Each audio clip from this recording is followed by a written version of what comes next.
ઓમ વિષ્ણવે નમઃ. જય શ્રી કૃષ્ણ મિત્રો. ઉત્સવનો મહિમા ચેનલમાં આપનું સ્વાગત છે.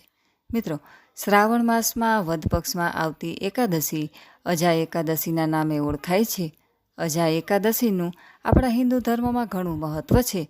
માનવામાં આવે છે કે અજા એકાદશીની વ્રત કથા સાંભળવા માત્રથી અશ્વમેઘ યજ્ઞ કર્યા સમાન ફળ મળે છે.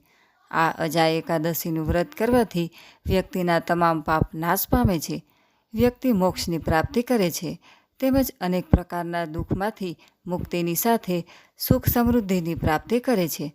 મિત્રો, આ વર્ષે અજા એકાદશી 29 ઓગસ્ટે ગુરુવારે આવે છે. એકાદશીની તિથિની શરૂઆત 29 ઓગસ્ટે સવારે 1:19 થશે, જ્યારે તેની સમાપ્તિ 30 ઓગસ્ટના સવારે 1:37 થશે. ઉદયતિથિ અનુસાર અજા એકાદશી 29 ઓગસ્ટ ગુરુવારે આવે છે.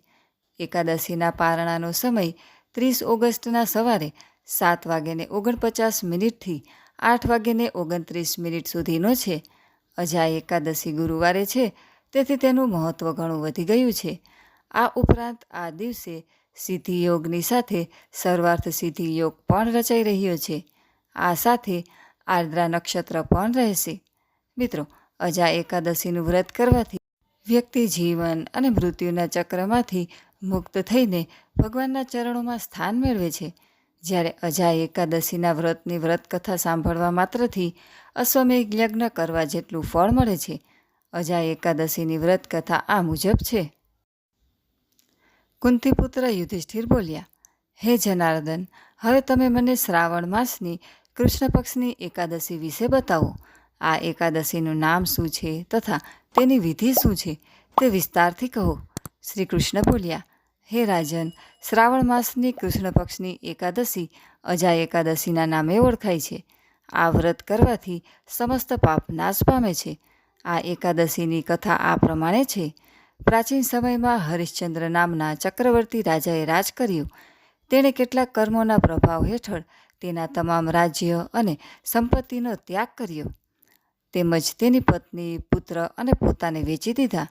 રાજા ચાંડાલના ગુલામ તરીકે તે સત્ય પહેરીને મૃતકોના કપડાં સ્વીકારતો રહ્યો, પરંતુ કોઈ પણ પરિસ્થિતિમાં તે સત્ય બોલવાનું છોડતા નહીં. આમ રાજાને ઘણા વર્ષો વીતી ગયા. એક દિવસ રાજા આ ચિંતામાં બેઠા હતા. પછી ગૌતમ ઋષિ ત્યાં આવ્યા.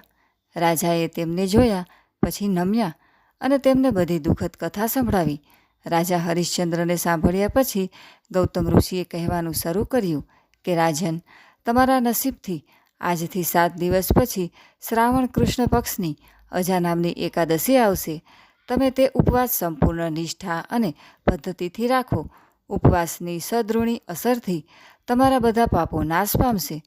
આમ રાજાને કહેતા ગૌતમ ઋષિ તે જ સમયે અદૃશ્ય થઈ ગયા. એકાદશીના આગમન પર રાજાએ તેમની સલાહ મુજબ ઉપવાસ અને જાગરણ કર્યું. તે વ્રતની અસરથી રાજાના તમામ પાપો નાશ પામ્યા. ઉપવાસની અસરથી રાજાને ફરી તેનું રાજ્ય મળ્યું અને અંતે તે પોતાના પરિવાર સાથે સ્વર્ગમાં ગયો. અજા એકાદશીએ જે કોઈ ભગવાન વિષ્ણુની પૂજા કરે છે તેમના સમસ્ત પાપ નષ્ટ થઈ જાય છે. વ્રત અને પૂજાના પ્રભાવથી સ્વર્ગલોકની પ્રાપ્તિ થાય છે.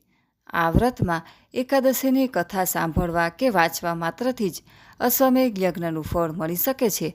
આ વ્રતને કરવાથી જ રાજા હરિશ્ચંદ્રને પોતાનું રાજ્ય પાછું મળી ગયું હતું અને મૃત પુત્ર પણ ફરીથી જીવિત થઈ ગયો હતો. તો મિત્રો, આજના વિડીયોમાં આપણે અજા એકાદશી ક્યારે આવે છે, પારણાનો સમય, તેનું મહત્ત્વ તેમજ વ્રતકથા વિશે વાત કરી.